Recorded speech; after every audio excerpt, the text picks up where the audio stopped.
Good morning, everyone. Here we are for another episode of the Four Amigos. And this day, we're going to be discussing a little bit about how, as you work to develop your portfolio of different ways of growing, Ed's going to talk about how real estate can be a powerful add-on and help you. And as we might note moving forward, all of what we say is just opinions, and obviously it's not intended to be final advice, but several of us have had success in real estate, and I think this might be of value to most of you. So having said that, Ed, do you want to take it over from here, please? Sure. Thank you, Ray. Today, I'd like to talk a little bit about opportunities in real estate, and some of them are tax related, and some are more real estate related, and sometimes combined, they're pretty impactful. So to me, my opinion, real estate's an excellent investment option for growing wealth. And it's also good for diversifying your personal assets. Also, related to real estate, there's some powerful tax law opportunities that help you minimize tax. And when you're dealing in real estate or any type of investment, one of your biggest expenses are taxes. So if you can minimize taxes, you're going to realize a better return on your investment. So let me just real quickly tell you some of my experience in this, because it's all these things are based upon my experience. But, obviously, I got a lot of experience in this area. I moved and lived in 5 different states. I purchased 8 different homes and sold 7 of them. I purchased 2 vacation homes. I sold my parents' home when they passed on. I purchased 2 rental homes from one from my son to help him move up into real estate. I've been involved with property management for 3 different rentals. I advise clients on real estate opportunities, and I've negotiated probably over 50 different leases in my career, and participated in investment clubs. And last year I did some accounting work, recording leases on balance sheets based upon a new accounting requirement. So what I'm kind of saying here is that I like the opportunity of investing in real estate, but you also have to have the experience to make sure you're making the right investments and you're doing and taking full advantages of the tax law that's out there. So if you don't have a lot of experience and you want to get into this, a good way of this, real estate's a great way of learning the business and moving from there. You can start with one property and go from there. And there's no better real estate investment than your personal residence. I don't know what you guys think about that, but to me, that's where it all starts. You buy your first home, and really, it's the American dream, and that's a lot of one of the biggest reasons why this country was developed was for opportunities for people to own property, which they couldn't own overseas from their native countries. So you must live somewhere too. I mean, so if you're going to live, if you have to live somewhere, why not own your own property? And we all know that over time, and this is a proven fact, values of real estate goes up, and there are times when it goes down, but overall, over 100 years, it's going up, and that's what you got to take into consideration. They're not making any more of it. We've heard that over and over. That's what makes it more valuable. And it's probably the one thing that there's more and more, there's just a lot of Americans that own their own home.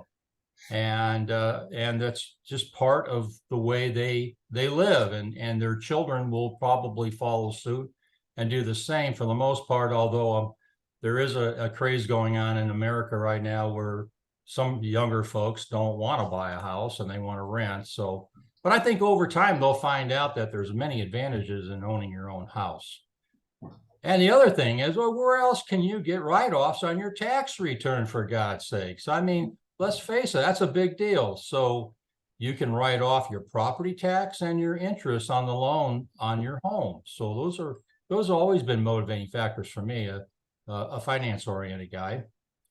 And the only caveat to this whole thing is you can only have one personal residence at a time from the IRS perspective.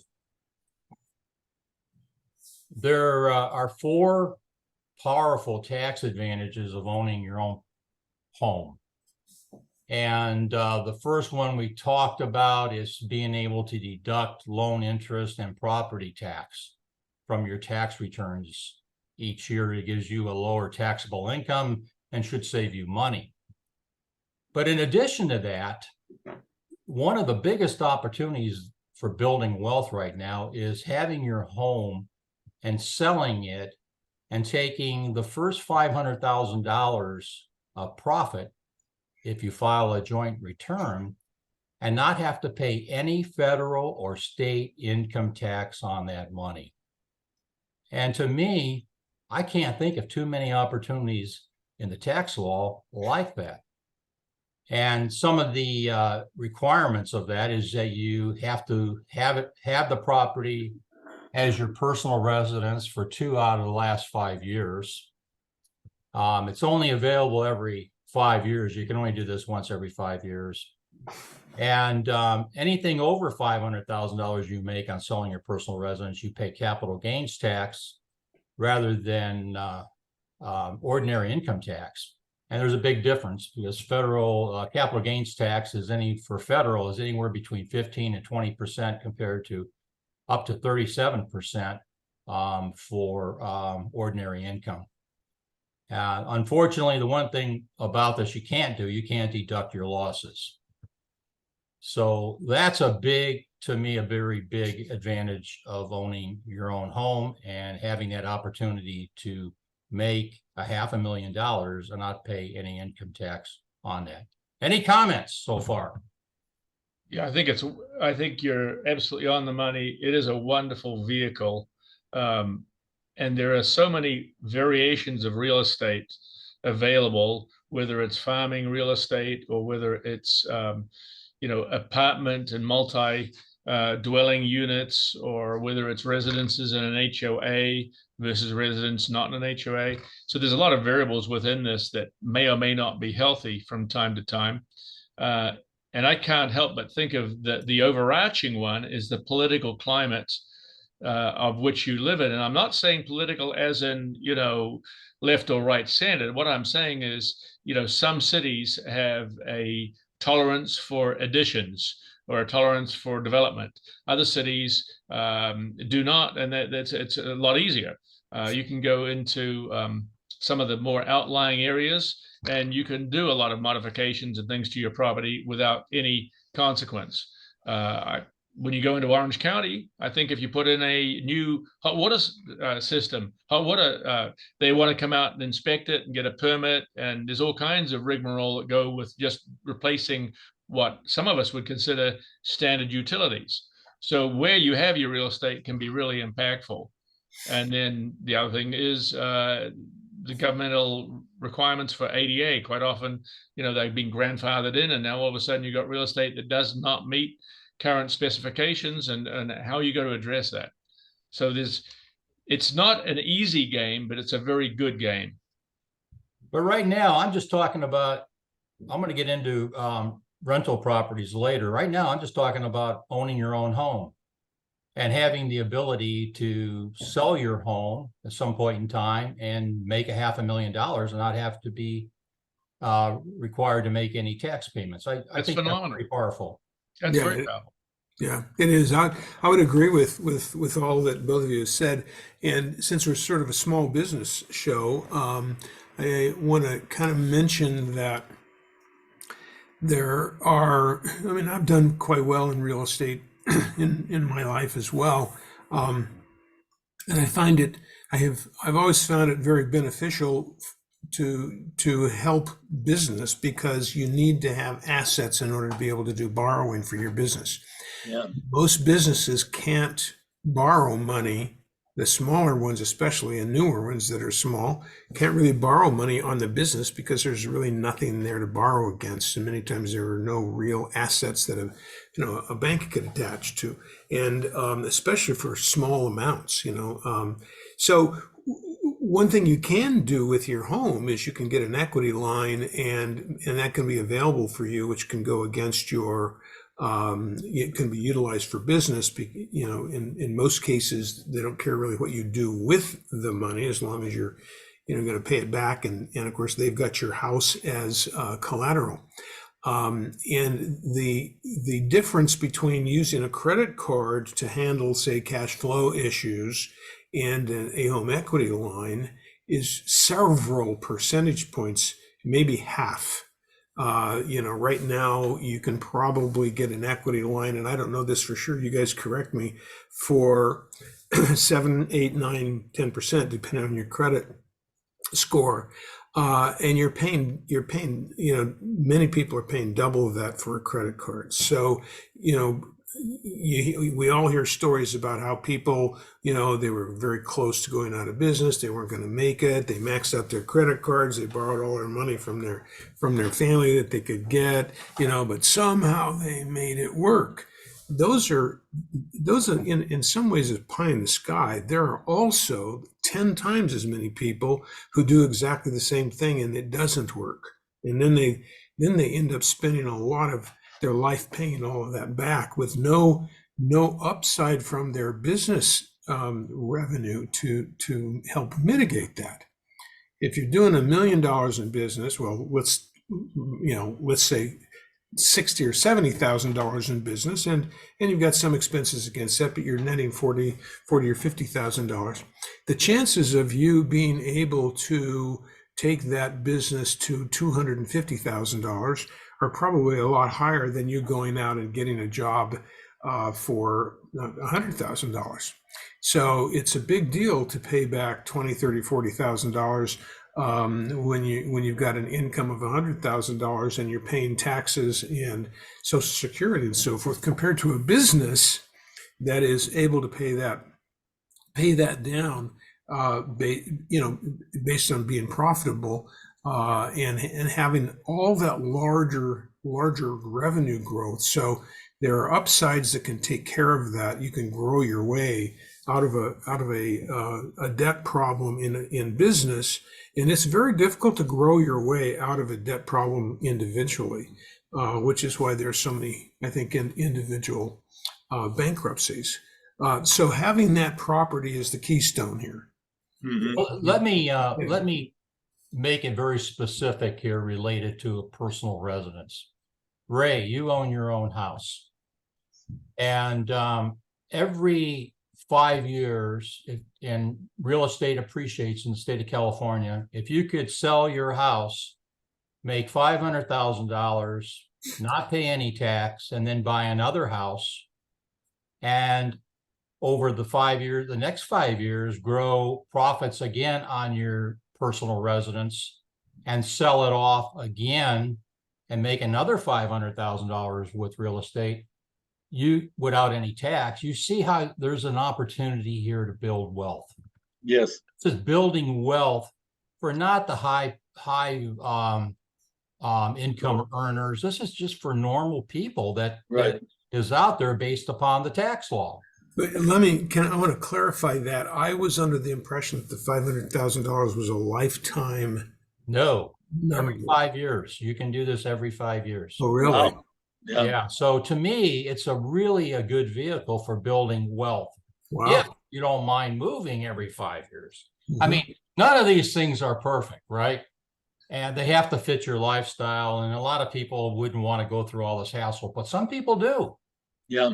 And it's a way to avoid tax and build wealth. Yeah. And I would again, comparing this to business and as part of a business portfolio, because there are some business people who forego buying a house because they're all invested in their business. They're going to make it go, that kind of thing. First of all, I think anybody who has a house, it's easier to get into business. But I also believe that people who are willing to buy a house and work on it, put some sweat equity into it, are able to get there faster, and they normally get that all paid back pretty well. Now you have to have a certain amount of taste. You can't do things that are stupid in terms of improving your home. But I mention that because so many of the younger people today, when they should be looking at this kind of a vehicle to build wealth, make the moves. You're going to move anyway, so a few times, but make the moves when you're young. Fix the house up while you're young and you've got the energy to do that. It's the time to start is when you're young, and the accumulated effects are absolutely enormous. I've been a property owner since 1970. That's a really long time. And amazing things happen when you own property for 20, 30, 40, 50, 60 years. And so start young and be willing to get something that's a little bit less than perfect, and then move into a place maybe that's a little less than perfect. It astounds me how many young people want their house to be absolutely perfect, and the kitchen has to be right, and the cabinets have to be right, and they just want everything perfect. And the real estate people today tell me this too. The young people don't want anything that has to be corrected or fixed or upgraded. They want it all now. I think that's a problem. I think you don't do as well if you have that attitude. I want Yeah, to I discuss totally it, agree. if I can, Ed, because I think this is a wonderful idea. And I know, I bought my first fourplex when I was 30. And at this point, I could do it because it was relatively affordable. One of the challenges I see here, I have a grandnephew who bought a home in Green Bay, Wisconsin for $90,000, and he's remodeling it. It's going to be a nice place. It's across from a park. It's 3-bedroom. It's brick. It's beautiful. Here you couldn't get a doghouse for $90,000. And I think one of the challenges that I see here, when you live in California, my brother says to me, well, just have them move back here. It's not that simple. And so for younger people today in California, it's really difficult without getting tremendous amount of help from parents to be able to get into the housing market. Yeah. Well, I echo that, and a lot of my experience in real estate was gained from helping my son buy his first house, then move into a more family-oriented house, his second house. I'm going to push back You just could a have little. never done it without me. Yeah. I'm going to push back just a little bit on that, Ray. I have some experience in the Midwest too, and my experience was quite different than that. Bought a house in an executive neighborhood, very, very, very nice big expansive lawns, and we went through a little bit of a depression, a recession actually in the 80s, and that house dropped 35 or 40%. It took 22 years for it to come back up to what it was. So what can happen is in the Midwest, you can buy a piece of property that looks like it's really great from our perspective here, but things don't go up as fast there. They tend to stay because populations are stagnant or not increasing very much. So I think this is all population driven. So you want to be kind of savvy about what's going on in the region that you live in and the town that you're going to be buying in. I believe that where and how you buy has a lot to do with these capital gains that you're hoping to expect. Well, I got a great story there because I moved from Palo Alto to Pittsburgh, Pennsylvania. And back then, the tax law was if you sold your house for $500,000 to avoid tax, you would have to buy another house at the same amount. Yeah. So I had this beautiful house in Palo Alto that I sold for roughly $500,000, and then I had to find a house to buy in Pennsylvania for the same amount, which was extremely hard. Would have been a I castle. accomplished my goal. I didn't pay any income tax on that deal. But 3 years later, when I went to sell it, I lost $100,000 and it took Yeah. me a year to sell it. Wow. Yeah. Wow. So Yeah, I've done the yeah, same. sometimes you're smart on the tax laws and they benefit you, but sometimes you're not. So And that one there gets mentioned all the time in my family. Yeah. We have good memories of that one. Yeah. Likewise, if I would have kept the property in Palo Alto and rented it out, I would have been, that property right now is worth $3 million. Yeah. Yeah. Yeah. Look I at mean, the we've all made that mistake I mistake. made. Yeah.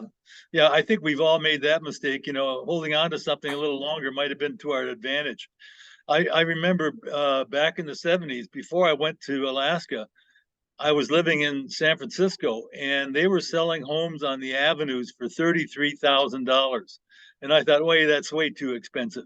You know, I only regret not buying one back then and holding on to it.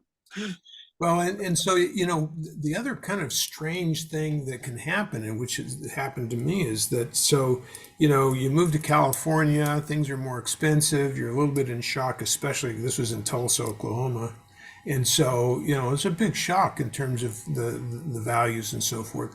But because we could not sell our house there, fortunately, it was it was without any debt. So I was in an unusual circumstance, but I had to start all over again, and it was very painful. We didn't buy the house that we were kind of used to or wanted. I think we ended up, it worked out wonderfully, but what it did is it set this little pool of money, even though it was in Tulsa, and it saved it. And in those days, I couldn't even borrow against it. So, I mean, it forced us to live frugally and, well within our means in order to be able to kind of start all over again and build another equity in another house. Well, and we did really well there. But eventually, when things came back and they evened out a little bit, and you have to wait sometimes for these things to happen, we were able to do a 1031 exchange. Well, I know you'll talk about this in a minute. So I was able to transfer my equity when the house came back up a little bit there to here when it was a little bit lower, and I doubled my money in 7 or 8 years here. And so the investment that I had there, which had started all the way back in the 70s, and yes, it was paid for, but even though that sat there, it was still sort of a bank of money. And then I was able to take that and leverage that into a very, very, very nice gain, which I'm still enjoying today in the form of very nice rentals. So it kind of goes with what I was saying before, and that is, when you're young, you want to do these kinds of things because you have time to weather the storm. If you get to be too old, you don't have as much time to do it. Well, timing is everything. And general observation, having owned several properties in the Midwest and looking and then moving out to California and owning property in California while I still own property in the Midwest, I realized, and I think this is true, that in the Midwest, in general, the rate of increase is moderate to small. Mm-hmm. But the risk associated with the property devaluing is also moderate to small. Yeah, I think I would agree with that. Over the last 20 years I've been in California, there's been at least 2 cycles where property has gone up by in excess of 40%. And in the case of the 2007, 8, and 9, property in our area dropped quite often by 30%. Now, that's a huge drop. Now, when property was dropping here by 20 to 30% in its value, it didn't drop by 20 to 30% back in the Midwest. So there's this risk and reward situation. Now, to add to that, to say generally buying real estate is a really good investment practice is, while it may be true in the long term, we could buy in at the top of a cycle here in California and we could be faced with 4 years of decline. And so it's possible that for the first 4 years, you may be seeing no advance of the value of the property. And so that's one of the issues that you've got to face with. But in general, I totally agree. It will go up because there's only so many square feet. In the town that we live in Redlands, we're actually physically running out of space. Hmm. And there is a shortage of houses. So it just stands to reason that the value of the houses that are here are going to go up. There's no question about that. And if we actually look worldwide and we looked at the value of seaside or, oceanfront property, it doesn't take a rocket science to figure out that, they're not making any more. Absolutely. And the value is going up. The problem you've got with that is, and I'm going back to, what is the political environment you got to buy into? What is the socioeconomic environment you're buying into? So, where do you go? And I'm going to echo the fact that I think a home residence is the greatest asset for a business person. I've used 3 of the homes that I've lived in, I've used as a equity line of credit for business. And there is a great deal of risk because my wife would say, it's our sanctuary, it's our home, don't make it vulnerable. The flip side of it is, if you're not over leveraged, you've got $100,000 line of credit on your home at 4%, and then you can go out and borrow on your business at 8, 9, 10, or 11. Well, common sense says, let's go back to the home. Yeah. You'd better be in control of your business, not a minor partner. You better be a major partner or the owner. And I would say don't do it unless you've got some really comfortable return on investment that you're pretty sure of. Otherwise, don't do it. Yeah. You brought up a lot of good points, but one point in particular I want to make, and that is, if you buy real estate, there's no guarantee in the short term you're going to make money. In fact, you could lose everything because of the cycles of real estate. They're going to be up and they're down. So if you buy high, which I did on my house right now, I paid a premium to get this house, and it's dropped a couple $100,000. Now, if I didn't have the balance sheet to make those payments, and I had to sell this property now $200,000 less than what I bought it, that would be a real problem for a lot of people. They may have to file bankruptcy. Yeah. So the duration of the investment is extremely important, and the balance sheet to be able to support the payments, making the payments even when the market's way down, with the anticipation that the values are going to go up in the future, and you don't want to lose the house. Well, I think you make a good point, and it's very germane on the one that you live in, and that is that if you buy a house you can afford to make the payments, and you're not forced to move because of work or some other reason, then you can withstand that in your life because you could afford the payments to start with. The problem that comes along is if you borrow too much equity, and then for some reason the bank makes you make good on that, say you borrow money for your business, and the bank comes along and says, your house dropped by $200,000, and we'd like you to pay that loan back. Now you're in trouble. And so that I think that's kind of the lesson there, is that you don't want to over leverage everything you've got in order to be able to move forward. And we've talked about this many times before, but sometimes people need to go find money from outside because their business is growing too fast for them to finance it internally, and they never ever realize that. And that's another program. We'll put a link to a couple of those at the end of this one. But it is an interesting game of risk reward, interest rates, and cash flow. It's not that straightforward in some cases. Yeah, I think it's really important you have a strong balance sheet to be able to make those payments when a lot of people wouldn't be able to make them. For instance, if you lost your job, that would be a major issue for losing your house, possibly. Yeah. So you got to have enough money tucked away to be able to withstand those types of ups and downs in your personal life, so you don't lose your house. Yeah. So, but I guess the big point here, really, I think long-term real estate's a great investment. Yes. Short term, if you can't afford the payments, be careful, you could lose it all. Yeah. I think So- you're right. It's the long-term look, and being patient enough, to buy when it makes sense to buy, not to get and a huge mistake that so many people made in 2007, 2008. And this hurt a lot of young families, and that is that they felt like they were being locked out of the market, and if they didn't get in, they would never get in. But having gotten in too early, and because the financial institutions were approving anybody and or their dog to buy a house, too many people got into too much trouble, and we had all those foreclosures, and we had the big money people come in and snap these things up at low prices. It was a shame. It was more than a shame, actually. But not that we want to spend a lot of time on that.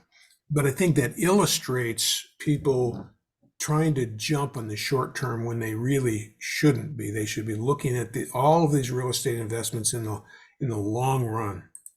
Well, Absolutely. to go along with that, I think I happen to know a couple of our stories in terms of houses. The first house that I purchased, it was in New Zealand at the time, but it was a fixer-upper. It needed, I mean, paint was just the beginning of it, carpets and everything else. So it was a learning lesson for me when I was in my very early 20s to learn how to go and do some of the basics, and also how expensive it is to do some of the basics. And I realized pretty soon that, buying the house is one thing, being able to maintain and run it is a completely different set. And you don't just hire the guy in. Today, we've got plumbers who are charging $300 an hour to show up if you have to go with a plumber. If you can find a good general contractor, you can find one that'll be in $100 an hour. If you can find a handyman, you can be in the $50 to $60 an hour. I mean, but you've got to have a solution to this, because every house is going to need help. That's And right. if you don't know how to help that, then you'll definitely be tapped out on your budget. Well, Yeah, that's a good point. It yeah, reminds an me of excellent point. the second, I don't, not to get too many personal stories in here, but the second house that I purchased after I was married, we did exactly that. And instead of move into the first floor that was nice, we moved into the basement, which was not so nice, and it needed a lot of work. But the part that is really memorable is that after moving in, we discovered that there was a very strategic leak in the bathroom downstairs, and fortunately the leak was going right into the toilet, and so that had to be repaired. But it was easily solved when you're sitting on the toilet with an umbrella, and so you've got to be resourceful sometimes. And then Right. of course, I was able to find the leak, and I think I fixed it myself and so forth. And I did a lot of remodel work on that particular house. And when we made the basement good enough so that I could rent it for the right amount, then we did move upstairs, and we finally had a little bit, kind of like a real house. But I mean, it was 800 square feet. Well, Yeah. it's about expectation. I think part of that is I didn't have an expectation of having 3-bedroom, 2-bath, a 2-car attached garage in the beginning. It was a place to call home that we owned, that we could then hopefully buy and sell and move on from. And I think that's part of you've got to start off and limit your risk and maximize your experience, because I think the first home that you buy is a very much of a learning experience to a lot of people. Yeah.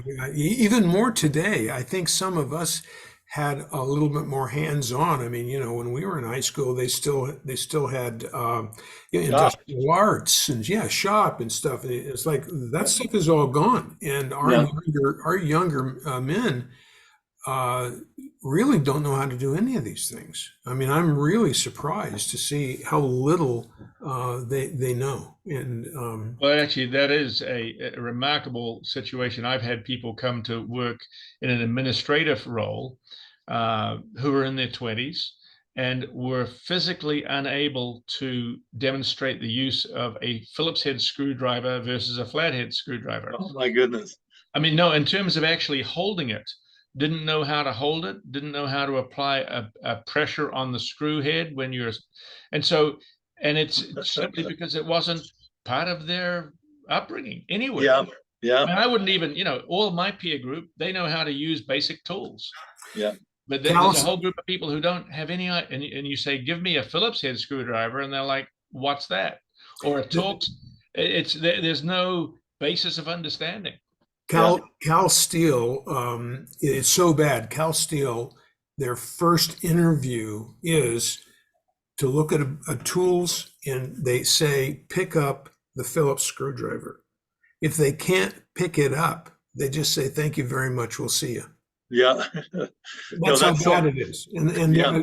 he used to the HR director would say, you can't believe how many people don't make it past that first little test. Yeah. You just can't believe it. And I think it's really sad, the change that we made in our educational system to completely eliminate anything that had to do with manual labor. I mean, it just kind of reinforced that idea. If you're a blue collar worker, you're a lesser human being. And Yeah. I think that's been a real mistake, and it continues to be a mistake, as though college education is the answer. And as you said, John, then the guy can't pick up a Phillips head screwdriver because he doesn't even know what it is. Well, and we're being held a little bit to ransom right now, in California specifically. And the held to ransom is that we literally cannot find qualified professionals who are in the plumbing, HVAC, mechanic. I've got a client who has a mobile engine repair service, and they specialize in, somebody breaks down on one of the interstates, they drive out and they will repair the vehicle sitting on the side of the interstate. Now their charge rate is well over $150 an hour. Well, they're driving out with a fully equipped truck with all kinds of equipment, and they've got a trained diesel mechanic on it, but they cannot find competent trained mechanics who want to come and work with them. Yeah. Right. And this is quite remarkable. So we're running an economy right now where we're actually running out of repair professionals. So my advice would be, if you're going to get into the home business, which I think everybody should, my personal advice is we all need to encourage our granddaughters and our daughters and sons-in-laws to buy a home, but we also should be enrolled in some degree of training, and we should go back to school for it. Yeah. We really need the hands-on. And parents need to realize that some of those crafts and skills need to be taught at home to the kids, so that it's not so strange to them. I mean, it's just Right.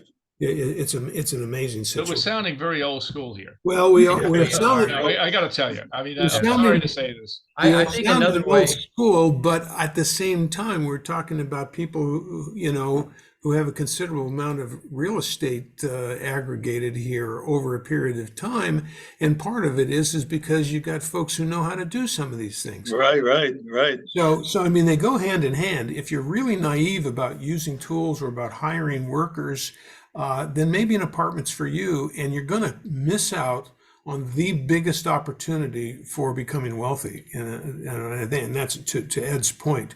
Most wealth in this country comes from real estate. Yeah. So another way of looking at it, whether you do the work or not, it's going to cost you money to renovate a condo, for instance. And once you start renovating anything, it's pretty easy to get up to $100,000 real quick. So that's all got to be built into your plans and your strategic thinking when you buy real estate, because most of the time you can't just leave it the way it is. You got to improve it, and it costs money to improve it. So I think that's the point everybody's trying to make in this conversation. The biggest, and I really think this could be the biggest opportunity from a tax perspective that's out there. The problem is somebody has to die. Yeah. But at death, you step up the value of your property to the current value. Now, I do have a question for you on that. Husband and wife situation. The husband dies. What happens to the step up? Oh, that's you must have read my presentation that I knew you would come up with some good stuff on this. We live in a community property state. When you pass on, that property gets stepped up in value to the current value, and your spouse can sell that house at the current value and not pay any taxes. So even though half of the ownership team dies, there's 100% step up in value. Exactly, because we're in a community property state. Now, if you live in a non-community property state, you'd have to allocate half of it would get the step up, the other half wouldn't. Well, that is an amazing. Okay, that is quite phenomenal. Now, what about your offspring in terms of that value? So if you both died and your offspring are inheriting the property. They inherit it at the fair market value at your death. And do they keep the property tax that's been paid? Say, hypothetically, you've got a property that has been owned for 20 years. The property tax is now, half of the value that it would be. So the way I understand it, and I think every community can be somewhat different, but the property tax would kind of remain the same. It would be increased. They increase property taxes every year. Right, by a percentage, right. Yeah, but they don't, they inherit it at the fair market value, and it's their home. Yeah. And yeah, okay. Think how powerful that is, guys. That is the most incredible generational passing on of value. So let's assume I think there is a rule that it can only happen one time. Now, they've recently made some alterations. They only die once. Well, but I mean, good point, Ed. Thank you. I mean, if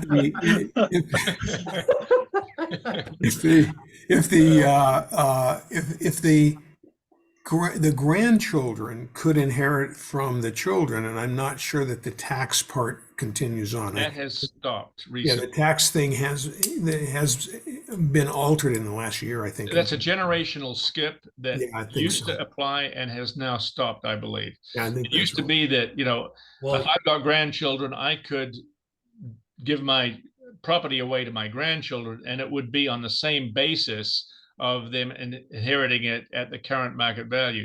Yeah. That, I believe, was stopped this last year. Yeah, that's correct. That's what I'm speaking about. Yeah. Now, Ron's brought up another tax.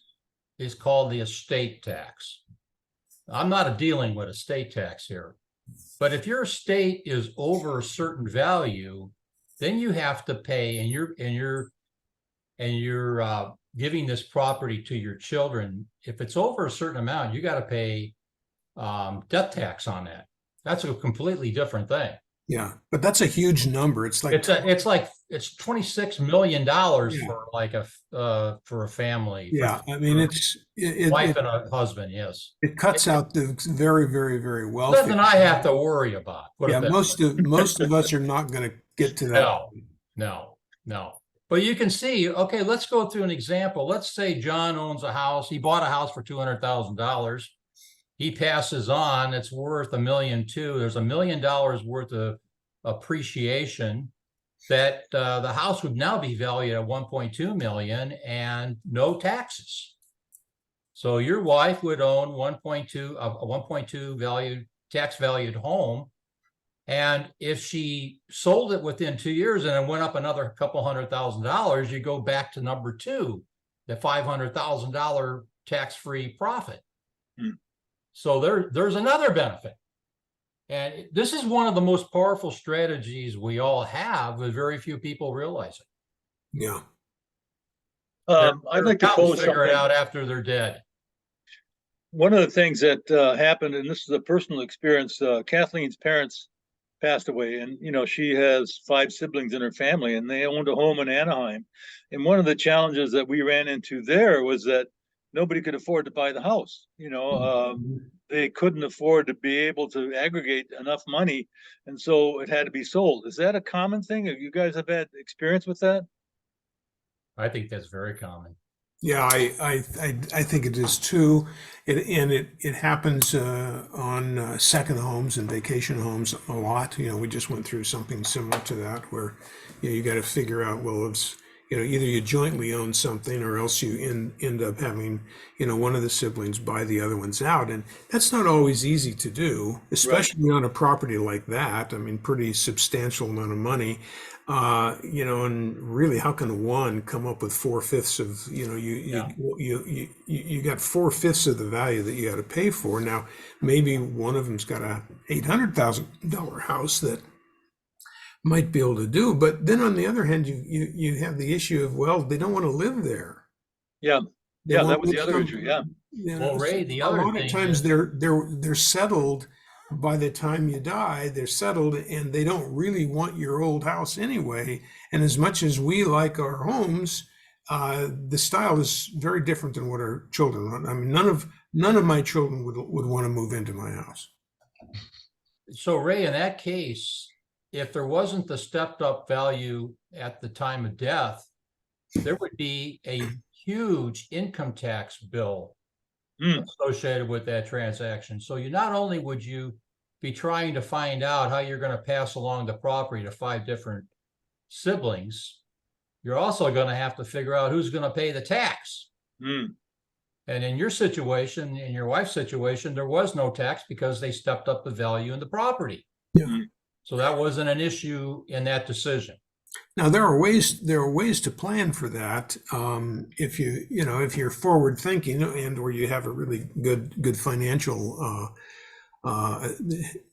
advisor, you could buy, for instance, you could buy insurance policies on yourself that would equal the amount that you would be giving away, and so that everybody would get enough money so that they would actually be able to buy the house.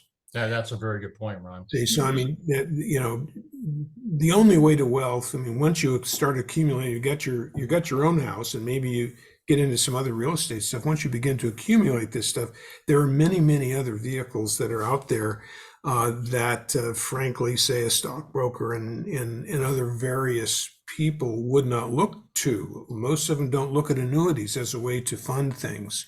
And I think that that's another whole thing. And I'm not an expert at all in that, but I have used experts, and annuities can end up being a pretty substantial part of what you end up with in your plan. And I have a lot of annuities. In closing, the last tax advantage is, remember, nobody wants to pay taxes. We talked about this a little bit in our last session in owning a business, and people will do anything in their power not to pay income tax, correct?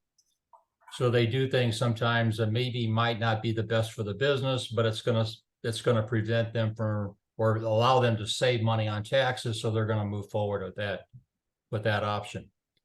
Here's another big positive tax advantage of real estate is that if you have a personal residence and you don't want to sell it, let's say it's worth a lot of money, more than $500,000, what you could do is you could convert it to a rental property. You have that opportunity to do that. And once you do that, you don't have to pay the taxes on it. It's going to be a rental property, and you have to treat it under the rental rules and regulations of the IRS. It's no longer a personal residence. So I guess the point of this presentation was to show people, the average person that's on the street doesn't have a lot of wealth. These are the opportunities that they have to look into for them to optimize their balance sheet and their wealth. And that's pretty much it. I was going to get into more on rental properties, but I think we've run out of time. This is a good place to cut it, and maybe I could do keep a that for little another conversation. snippet on the rental as a forerunner for another conversation. Yeah, Is one of the things that's changed in the rental market. I've been in the technology segment for a number of years before I got into real estate, really. And I'm now very closely aligned to using technology to monitor and maintain the properties. And I will say that at this point, we're in an area where owning rental properties that you that you fail to know what's going on with has gone. You can know intimately well. You can be tracking the water usage. You can be tracking the electricity going in. You can have cameras on the outside of the property that you can maintain and look at if there's snow on the ground or if the hedges need to be trimmed. There is so many technological ways of assisting owners in rental property today that it's actually a very good time to, those barriers for entry have gone. And there are also some very sophisticated applications to help manage those with a good rental property management company. Do they cost money? Yes. But if you want to have peace of mind and maintain your property and not have hidden surprises, then probably they're very, very worth it. So I think it's a good opportunity. I think one of the advantages there, one of the big advantages, is knowing whether your tenant's taking care of the property. Yeah. With some of the tools that you're talking about, you have a pretty good idea whether they're running it into the ground or not. Well, some of it's basic. I ran a property in the Midwest for 10 years remotely. It was a multi-family property. And my biggest concern really was the heating system working when it was -5? Yeah. Did we have a failure? Because I don't want to find out when the tenant calls me after the heating system's been off for 3 days and we're starting to, freeze pipes. I want to know the moment that it fails, because I can get my people out to help make it work. Because I don't want frozen pipes. I don't want leaks from the 3rd floor to the 2nd floor. Call me stupid. I don't know, but or frozen people. You don't really want any frozen people. Well, it's a sum game over there. And then the other thing is snow. You've got a property and you've got snow coming down. Is somebody clearing it off? Do you have steps? Do you have an insurance problem? Do you have a liability problem because there's no access and egress? I mean, all of those things. And yes, somebody has to manage them. And yeah, you have a local management company, but you really need to have a backup to say, I can check on that myself as well. But maybe that's just me. I like to be able to view a little bit. I used to say, don't get a rental property that you can't see every day. Well, now you can anywhere in the country. Yeah, that's good. All right. Well, I think it sounds like the segue would be to next week talk about the rental side of this. So thank you, Ed. I think this was really helpful. I appreciate everybody's input. So buy yourself a home and wait and become wealthy. Yes. Wait a long time. Yeah. Wait a long time. Right. Absolutely. All right. We'll see y'all next week, guys. All right. Thank you.